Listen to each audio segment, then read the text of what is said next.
And finally, think about whether you're developing a real opportunity or is it simply an idea. And at Business Plan Services, we certainly see thousands of really great ideas. And I do a lot of work at Imperial College in South Kensington. Some of the best research in the world comes out of there, and a huge number of great ideas. But the difference, in my opinion, between a good idea or even a great idea and a good business, a commercial opportunity, is absolutely huge. And it is determined by a lot of the things that we have talked about already. It's about people, it's about margins, it's about whether you can explain what you've got to other people, and so on. And I would be very wary if what you have is a great idea. I would be very wary of starting a business on the basis that you have a great idea. You need to think about it in much wider terms. So, if you're thinking about that, these are the elements of what you need to be thinking about as far as I'm concerned, before you even sit down and start writing your business plan. And that is, who's going to buy from you? Why are they going to buy from you? How many are they going to buy? And obviously if it's a service, slightly differently. But why will they continue to buy over time? Why is this going to go on? If you're selling the everlasting light bulb, you're not going to get much business. Why will they buy from you rather than from somebody else? Think about the competition, and we'll talk a lot more about the competition and how competition works in the second part of the session. But if you can answer all of those questions, then I think you're getting to the root of the value proposition that you are offering. And when I'm asked to invest in a business, I ask two things. First two things that I ask somebody who asks me to invest. First, what's your vision of the business? Where is this business going to be? Where is it heading? Not what is it now?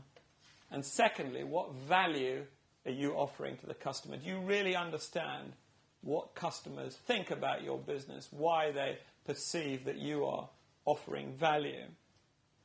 And what I want to do now, because it's a very good exercise, is to invite a few of you individually to come up and have a go at explaining in no more than 30 seconds, because that's the difficulty.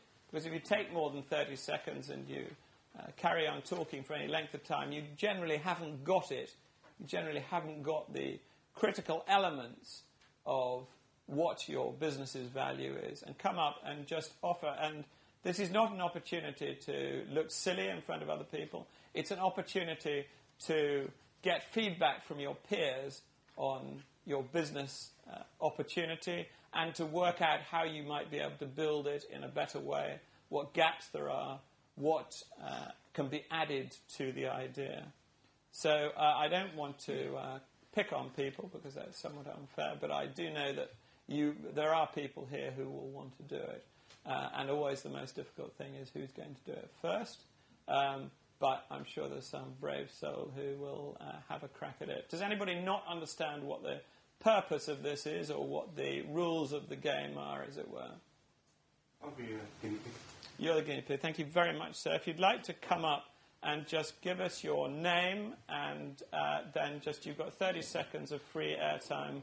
If you'd like to come over here so that we can see you, then we'll have a listen. Thank you very much. My name's Andrew Cowan. I've started a domiciliary care agency as a result of personal experience over the last 7 years.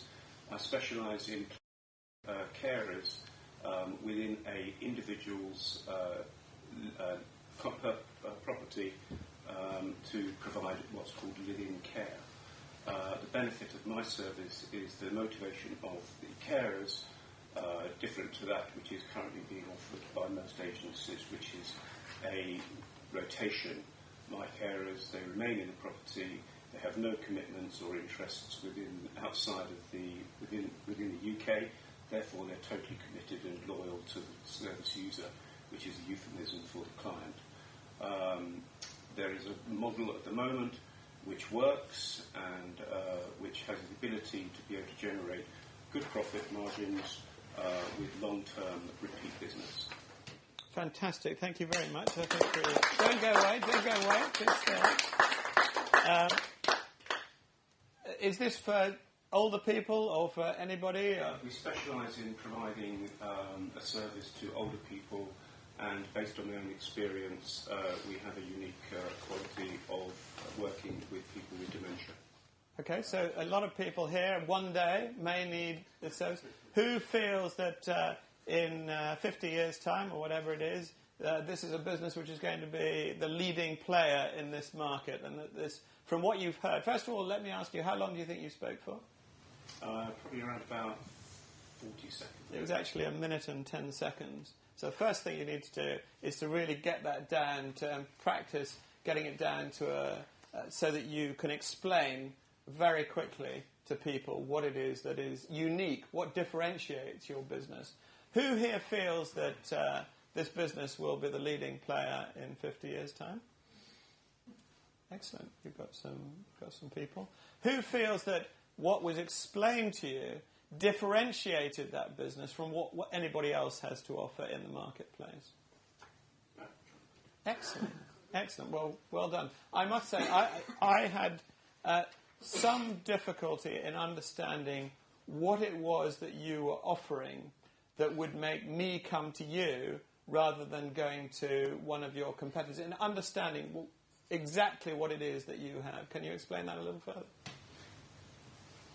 Yeah, currently the market is made up of carers who are seeking financial remuneration rather than a personal a motivation and personal benefit. That's fantastic. If that is the case, if that is what you've got, then that is a real selling point. How do you get that across to the customer? How do you make me believe that? By making a comparison between what's available currently and how my service differs. I think, are you in business? Yes. There's a better way than that. Personal recommendation? Credibility, recommendations, referrals, absolutely. And one of the things I would have said if I'd been doing your pitch would have been, and I've got 10,000 people who say so too. Because we're not going to believe you. We're really not going to believe you, I'm sorry. But you would, wouldn't you say so? And therefore you need that. And I think it applies. And what I'm saying, this is not particularly a go at Andrew Cowan, or this is a general point. And all the points which I will make in this section will be general points to try and help people. And the third-party credibility is terribly important to a business. So you saying that you are this, that, and the other is so much more powerful if somebody else is saying it, and you've identified that. But if you've got that differentiator, that is fantastic. Can I ask you another question? How are you going to make people aware of your business? Generally speaking, it's a word-of-mouth referral business.